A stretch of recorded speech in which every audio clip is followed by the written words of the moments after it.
Thank you, Mr. Speaker. I'm a bit amazed and thrown in confusion, Mr. Speaker, as the leader of majority in the House, and for the subject matter that is before this great assembly. Mr. Speaker, the motion before this House is a very sensitive motion.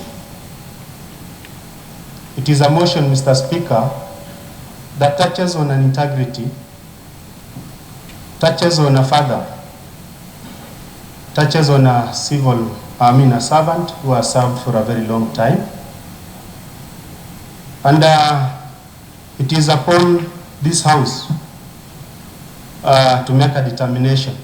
And without giving much color, we have been told by our senior that this House does not have a mandate. And I wish we can, someone can check on them. There's a lot of echo. That this House has no mandate to execute the matter before us today. One, Mr. Speaker, this has been a process. The Honorable, you can use the microphone on the bar.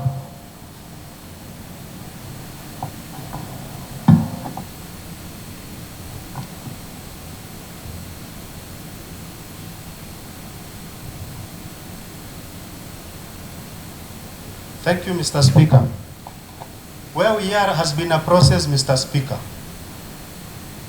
And my senior, who has told us that we cannot prosecute, is of course the lead team in terms of bringing this motion to this great House. When we look at the standing orders, Mr. Speaker, he has ably quoted the standing orders of this assembly. And the standing orders of this assembly,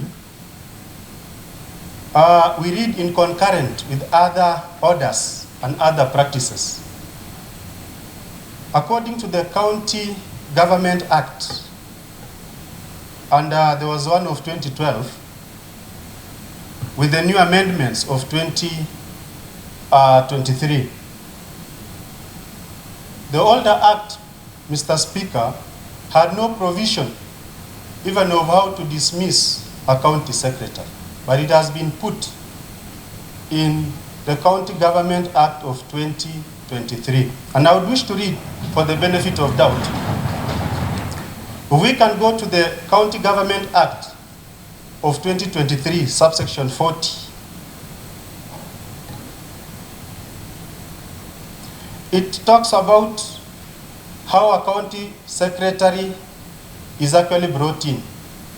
When you go to section 44, 3A, it talks of how a county government, a county secretary can be removed from the House or from your office. And I would want, just for the benefit of doubt, to read the same. In 44, it talks of the appointment.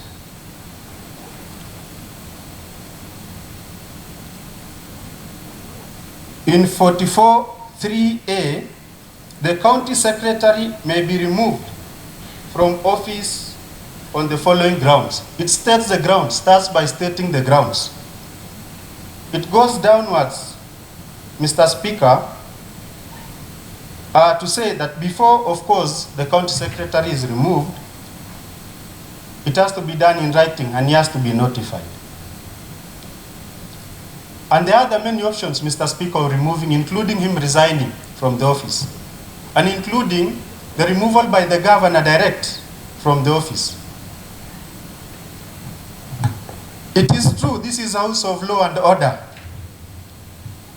And before this motion was brought to this House, Mr. Speaker, there is a committee that sat, of course, the House Business Committee.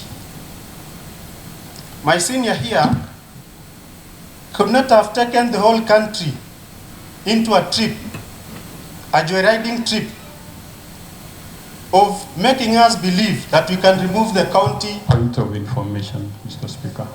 Order. Order. The Honorable Member for Kerrigat, the Honorable Leader Majority, proceed. Thank you, Mr. Speaker. Order. The Honorable Member for Kerrigat, the Honorable Leader Majority, proceed. that we have ability to remove the county secretary. We all know what has happened. We all know the caucusing that has been done. And we have all believed until the motion was tabled. Today, Mr. Speaker, we have gazetted a special sitting for this assembly. If you look at the gallery, the whole Kenya is here to see. The proponents of this motion could not have been taking the whole country in a ride, Mr. Speaker, knowing very well, and then you come with a card the last minute to tell us that this motion is not supposed to be debated by this House. It is not fair. It is not in order. And we cannot keep on taking the whole country and shaming the Assembly of Nakuru. Mr. Speaker, I've tried to read any law. I've tried to see any proceeding. I've never seen anywhere where a county secretary has been impeached. It is true. And the motion before the Nakuru today would have been the first one. When we look at the standing orders, and I want to take my senior to our now standing orders. First of all, it is good for us to know a county secretary can be removed from the office. That is a law. Number two, when I go to the standing orders, number one, the honorable majority leader is on the floor. No distractions. Proceed. Thank you for protection. I want to read to you now our standing orders, which you say has no mandate. First of all, we agree according to law, the county secretary, though it has not been done, and I'm here to see which county has ever removed a county secretary. Standing order number one, and we can read, in cases not provided for, the Speaker to decide. That is the title, and it is our standing orders for this great House. It states, in all cases not herein after provided for, and subject to the Constitution and other written laws, all, not a few, including this one, Mr. Speaker, all. The Speaker shall decide. This is the law. It is a standing order of this House. So if you don't know whether we should or we shouldn't, the Speaker equally has a right. Our standing orders give the mandate. Because this is a new thing. We are in a new arena. We have not seen this before. So, Mr. Speaker, as I conclude, I would want the proponents not to chicken out at the last minute. We have been here. You cannot run away from your own shadows. This is your shadow, and you must sleep with it. You must walk with it until the end of it. You cannot run away from your shadow. No way.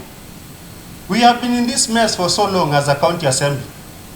So I want you to own, this is a child. You cannot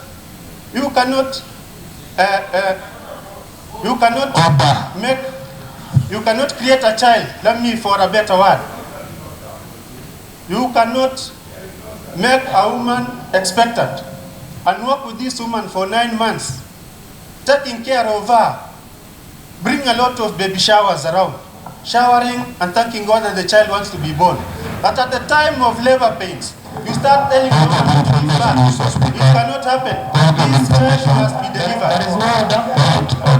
There is no This child, protect me, Mr. Speaker. The majority leader. Order. The honorable member for Naivasha East.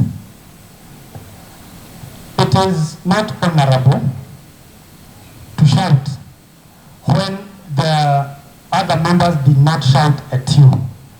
The honorable leader of majority party finish on the submission and then we proceed. Mr. Speaker,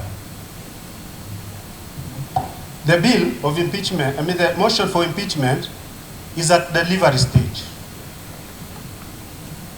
It is at its labor stage, and the woman wants to give birth. We cannot deny this woman to give birth to this child. And we cannot, no matter how much you want to desire to kill it, let the motion continue to its conclusive decision. This is your shadow. Please work with it. Okay, thank you. My name is Alex Langat, the majority leader of this great county of Nakuru. This morning, I really want to thank our MCAs for reasoning and looking at things in a very, very sober way.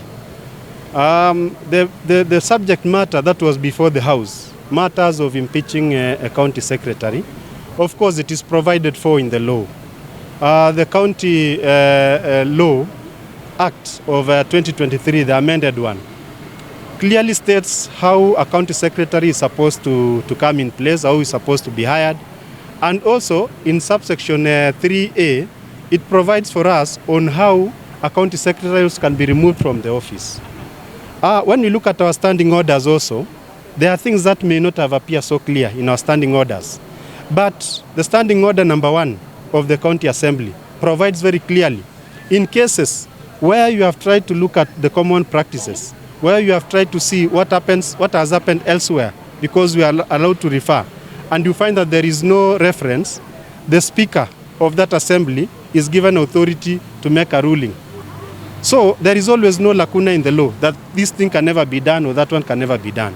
So what has happened today is that our friends who wanted to take Dr. Mwaura home finally came to their senses at the last minute to realize that we are only persecuting a very innocent man.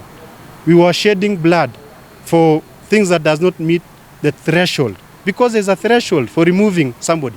You know, when you talk about impeachment, you are talking about someone's career. You are destroying. And I think in Kenya, we have an history of those people who have been impeached. It was not fair. It was also something else that I think just creating some commotion and a lot of hot air. I'm sure if I addressed this press about a few days ago, everybody knew that today Mwaura was going to go home. But you yourself, as even press people and people who have seen, and even the public, you have seen that this was merely hot air. Because even before we started debating the motion, the same clique of people, the same people who are uttering a lot of fire, they are the first ones to say, no, we should not be able to go forward. But of course, since it was already the property of the Assembly, we had to move on with it. You could not kill a motion that has already been brought even before we debate about it. So that's why we realized at the first beginning, we had to debate about that motion. They wanted to withdraw before we debated. And that's why we said, no, it must be in the floor so that it reaches its conclusiveness. So that we don't continue joking with Kenyans. We don't continue experimenting with lives of officers. We don't continue making fun, because today, honestly, that appeared as fun. How do you bring a motion of impeachment? And then again at the floor, you try to retrieve and say, no, we should not debate it, the same people. So that was very unfair, and it is a learning process, even to us and a few of us, members of the County Assembly, that we cannot play poker with the lives of people. We cannot play poker because, of course, we had heard the other time, not so long ago, that now, from impeaching Mwaura, we now impeach the CEC Mara, so you impeach Lensko and the rest. Those terms are never sweet. When you are an officer with a career, talking of an impeachment, those are not words to be able to take lightly. So I am very grateful for today. At least we have been able to prove something that we had not done before, that whatever has been happening, and now this is also a lesson to the press people, that sometimes we rush to take a lot of hot air and instill fear among the people because we really think there is a substantive issue. But at the end of the day, there is no substantive issue. It's just hot air trying to go around and maybe looking for popularities type of politics. So I want to thank the MCS as their leader, and actually they have done the best. I think you have seen at the end of the day, when we went to the real, when the rubber really needed to meet the road, when we now looked for the real numbers, not the shouting, not the addressing of the press. When we really went for the real numbers, I think you saw that not even one had the guts of voting a yes. Thank you so much. The war, of course, is normal. This was ilikuwa ni mambo ya kawaida because everybody was defending the stand yake. So the temperatures went high as people were trying to defend their own stand. And of course, there was also an attempt to grab the mayor so that at least, you know, when you lose, anybody, when you are losing, you don't want to lose. You'd always do anything that is doable so that you don't lose. So I think what has happened very gracefully. We really thank God, and it is a good thing. So it's a learning process. We really thank God for this victory, so that it does not become a precedent, and this should not happen anywhere. Of course, as I stated, when you look at the history, there is no single day and there is no single place that we can quote where a county secretary has been impeached. In fact, this would have been history. If Nakuru would have gone that direction, we would now have a point of reference that at least in Nakuru a county secretary was impeached. But I think we are happy that we are not going to be in the books of history for doing the wrong things.